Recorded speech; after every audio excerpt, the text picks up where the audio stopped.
నమస్తే, welcome to great Andhra. మనతో పాటు ఉన్నారు సీనియర్ పొలిటికల్ అనలిస్ట్ జిఆర్ మహర్షి గారు. నమస్తే సార్. నమస్తే అమ్మా. సార్, వైఎస్ జగన్ గారు పులివెందుల్లో పర్యటన చేస్తున్నారు ఇవాళ, రేపు, ఎల్లుండి 3 రోజుల పాటు.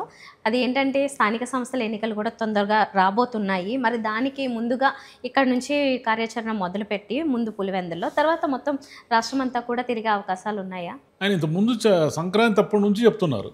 సంక్రాంతి అప్పటి నుంచి ఆయన ఏం చెప్పారు, ఆయన వారం వారం అసెంబ్లీ నియోజకవర్గాల్లో ఉంటారని, పార్లమెంటు నియోజకవర్గాల్లో నిద్ర చేస్తారని, ఇక మీదట ఎప్పుడు జనంలోనే నియోజకవర్గాల పర్యటనలోనే ఉంటారు, ఇదంతా అన్నారు. 1 year అయిపోయింది.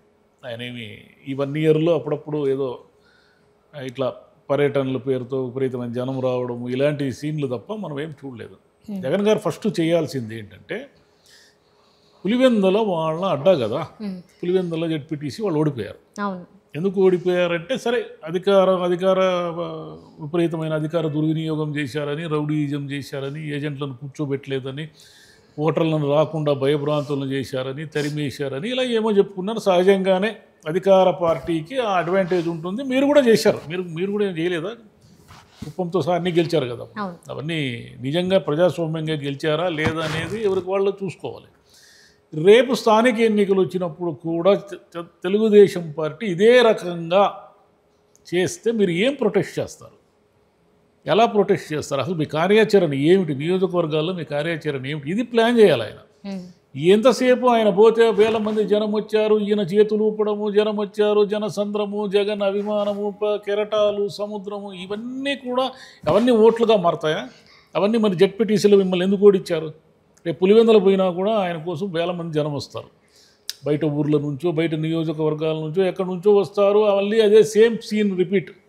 ఇలా ఆయన చేతులు ఊపడము, జనమంతా కేకలు వేయడము, ఈలలు వేయడము, మళ్ళీ ఎవరి దారిన వాళ్ళు వెళ్ళిపోవడం.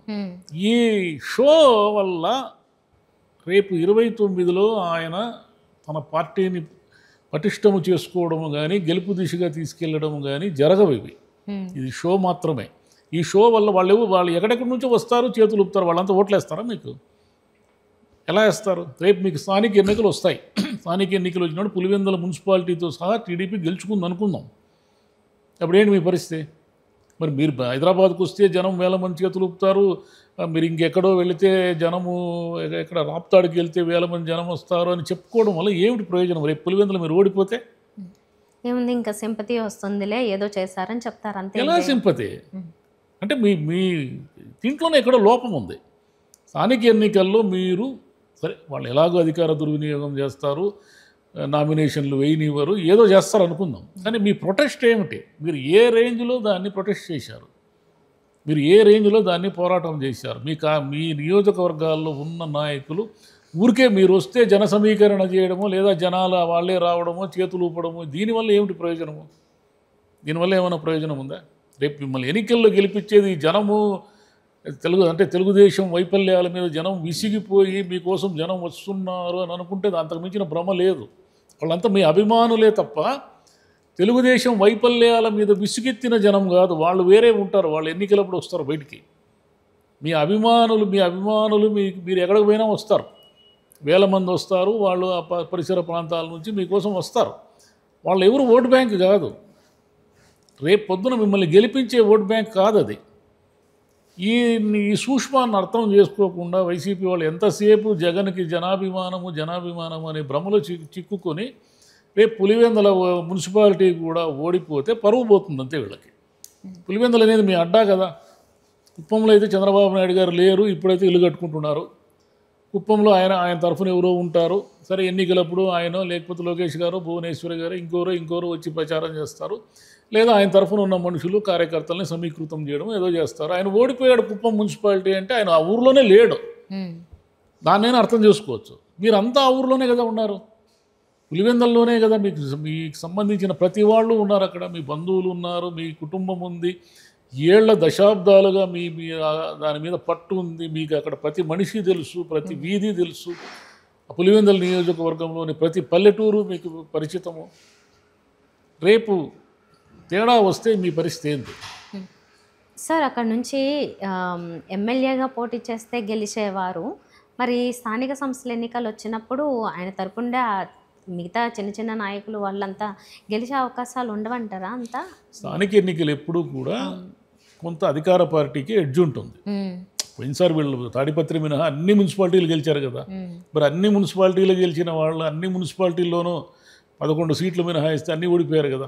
ఆ తాడిపత్రి కూడా చాలా విచిత్రం. జేసీ గారే చెప్పారు కదా, అనుకుంటే చేసేవాళ్ళు గెలిచి ఆయన ఊర్లో ఆయనకు పట్టు ఉంది కాబట్టి గెలిచారు. ఆయన మామూలు వాళ్ళు అయితే అది కూడా గెలవలేరు. ఈ మొత్తం వీళ్ళు గెలిచిన 11 నియోజకవర్గాల్లో వీళ్ళు సమస్తము గెలిచిన మున్సిపాలిటీలు స్థానిక ఎన్నికల్లో అన్నీ చేశారు కదా. మరి మొత్తం 164లో ఏదో అలా ఓడిపోయారు వీళ్ళు.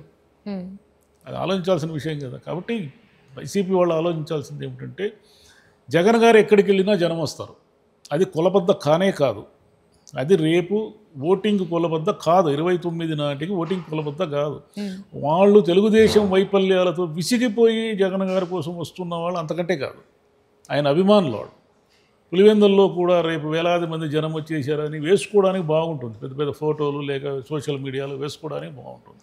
రేపు పులివెందుల ఓడిపోతే తెలుగుదేశం వాళ్ళు, అసలు పులివెందుల్లో మిమ్మల్ని ఓడించింది కూడా ఎవరు? పులివెందుల్లో ఉన్న స్థానికమైన గట్టి నాయకులా, లేకపోతే పులివెందుల్లో ఏళ్ల తరబడి పాతుకుపోయిన నాయకులా, మిమ్మల్ని ఏళ్ల తరబడి సవాల్ చేస్తున్న నాయకులా? ఏం కాదు కదా. బీటెక్ రవి అనే ఆయన మంది మార్బలంతో వచ్చి మిమ్మల్ని ఓడించాడు. మరుసటి రోజు మీరు ప్రెస్ మీట్లు పెట్టి వాళ్ళని రానిలేదు, ఏజెంట్లను రానిలేదు, ఓటర్లను రానిలేదు. అవును, అట్లానే గెలుస్తారు. గెలిచారా లేదా అనేదే కదా ముఖ్యము. మీరు గతంలో గెలవలేదా స్థానిక ఎన్నికలన్నీ? మీరు గెలిచారా లేదా అనేదే కదా మీ కొలబద్ద. వాళ్ళు కూడా మొత్తుకున్నారు అప్పుడు, మమ్మల్ని నామినేషన్ వేయించలేదు అని. అవన్నీ లెక్కలు కాదు కదా. ఎన్నికలు నిర్వహించే అధికారులకు ఏమిటి లెక్క? ఎవరు గెలిచారు, ఎవరికి ఎన్ని ఓట్లు ఎక్కువ వచ్చాయి అనేదే కొలబద్ద ఎన్నికల అధికారులకి. వాళ్లకు ఓట్లు వేయించారా, వీళ్ళని నామినేషన్లు వేయించారా అనేదాన్ని ఎన్నికల అధికారులు అంటే ఎవరు? ప్రభుత్వానికి అనుకూలంగా పనిచేసే వాళ్ళే కదా ఉంటారు. మీకు అనుకూలంగా పనిచేసే వాళ్ళు ఎందుకు ఉంటారు? 99% ప్రభుత్వ అనుకూల అధికారులే కదా ఎన్నికలు నిర్వహిస్తారు. స్థానిక ఎన్నికలు నేను చెప్పేది. కాబట్టి జగన్ గారు ఇప్పటి నుంచి అయినా నియోజకవర్గాల్లో పరిస్థితిని అంతా సమీకృతం చేసుకొని నాయకుల్ని, కార్యకర్తలు, నిజానికి మీరు 5 ఏళ్ళు వాళ్ళని అసలు పట్టించుకునే లేదు. కార్యకర్తలు అనేవాళ్ళు మీ మీద ఇప్పటికీ కోపంగా ఉండాలి ఏ లెక్కను చూసినా. అయినా సరే వాళ్ళు ఎంత మంచోళ్ళు అంటే, మీకోసం ఇప్పటికైనా ప్రాణాలు ఇవ్వడానికి, పార్టీ కోసం ఏమైనా కష్టపడి పనిచేయడానికి వాళ్ళు సిద్ధంగా ఉన్నారు ఈరోజు కూడా.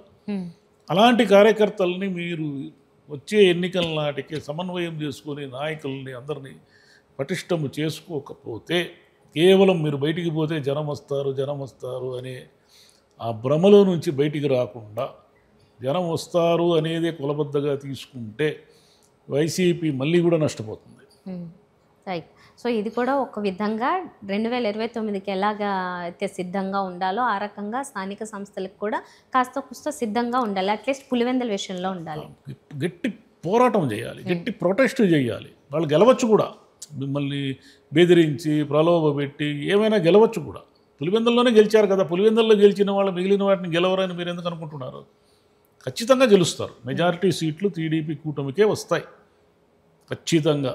తెలుగుదేశం పైన కోపం ఉన్నా సరే వాళ్ళే సీట్లు గెలుచుకుంటారు. కానీ మీ ప్రొటెస్ట్ ఏ రేంజ్లో ఉందనేది మీ కార్యకర్తల బలము, మీరు ఇచ్చే మనోబలము, మీరు పార్టీని పటిష్టం చేయడము, సమన్వయపరచడము, మీ నాయకత్వము, వీటన్నిటి మీద ఆధారపడి ఉంటాయి. చూద్దాం.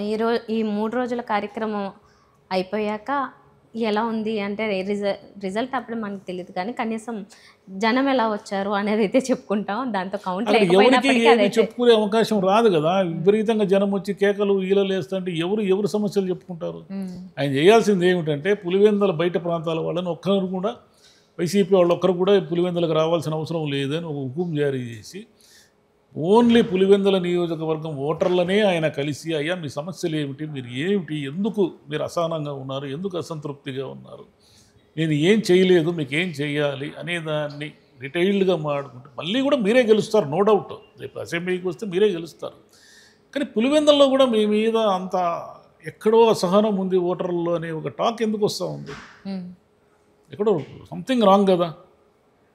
అది ఏమిటి సంథింగ్ రాంగ్ అనేదాన్ని ఆయన షూట్అవుట్ చేస్తే అన్నీ సెట్ అవుతాయి. Thank you sir. Thank you.